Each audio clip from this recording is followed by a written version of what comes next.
Hey guys, how's it going? Welcome to my video.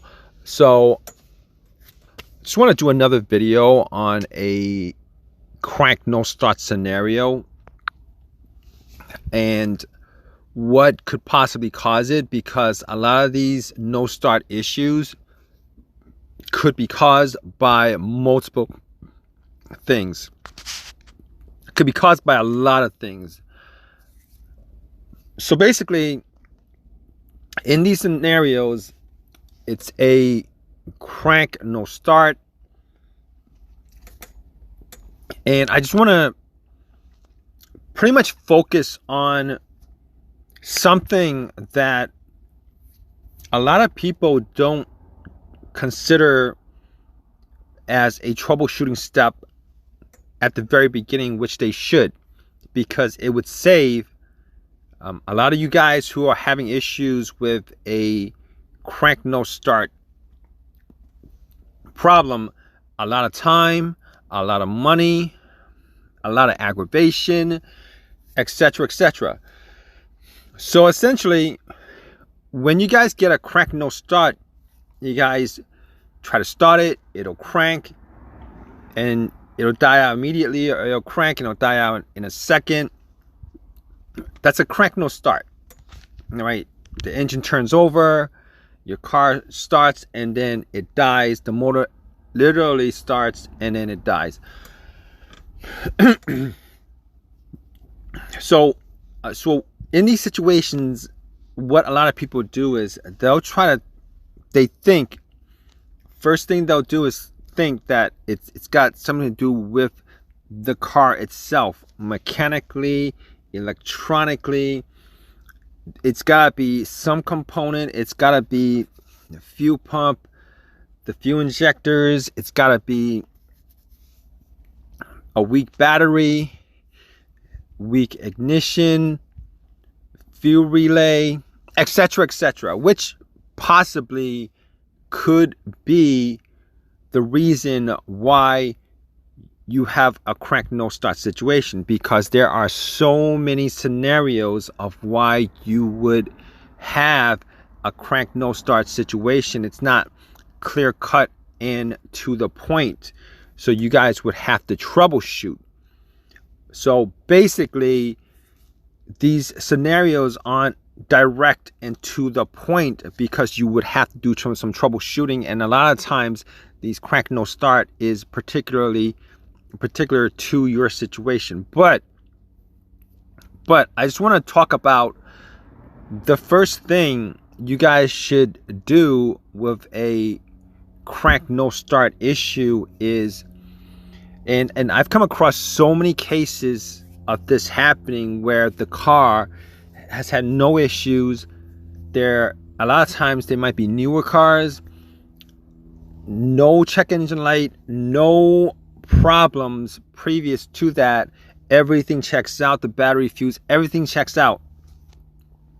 All right, but and this happens to even the most experienced mechanics regarding this particular situation of a crank no start. There are shops that actually, you take it to them and then they think it's this, they'll change this out, this out, this out. It just becomes an expensive thing and a time consuming thing. So basically, what you want to do in this situation, the first thing you want to do in this situation is look at your key fob. Okay, look at your key fob. You want to make sure that your key battery is good. Now, you might want to just change that out just in case. All right, that's A. B, you want to make sure that your key fob is good. Now, unfortunately, a lot of people don't have the second key with them, and a lot of people don't have a second key to their vehicle. It could be that your car key has issues. The chip in your car key could have issues. Now, here's the thing. Some people will make a second key, and in some cases the chip is is separate from the key. All right, it's separate from the key. So they have the key that's made, and the chip is not on the key itself. It's separate on the key. It'll be dangling on the keychain. Now, in that situation, it might cause a crank no start if that chip is not right next to the key when you try to start it.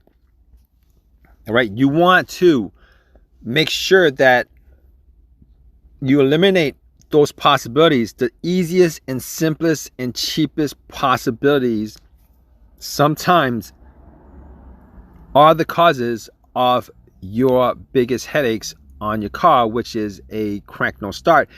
Key fob, the remote, low battery on the remote, a chip on the key that's has issues. You guys have a key with a chip that's separate from the key. You want to start the car with the chip right next to the key when you put it in. Those kind of issues could save you so much time, again, so much money, so much aggravation, so much worrying, guessing, etc., etc. All right, now I know in these videos I go down the list of A, B, C, D, E, F, G, because, all right, I just want to tell you guys, with these situations, with the crank no start, with the no crank no start situations, they're not simple to diagnose. You're gonna have to go down each and every list as far as trying to figure out what's causing it. And particularly if you are not familiar with cars, it's very, very complicated as far as trying to figure out, pinpoint the exact problem that's causing your car not to start. So in these situations, if you guys have a no crank no start situation, definitely make sure that the first thing you do is to make sure that your key is good, the chip on your key is good, the battery in your remote is good. All right, and if you guys have a key that's separated from the chip, make sure when you try to start it, make sure that you have the chip right next to the key when you guys start it. And this is just one of the many scenarios that could cause a no crank no start situation. If you guys have any of your own personal questions, definitely leave a question in a comment section. Please give me a thumbs up. Please subscribe. Hope this helped you guys out. All right, guys, take care.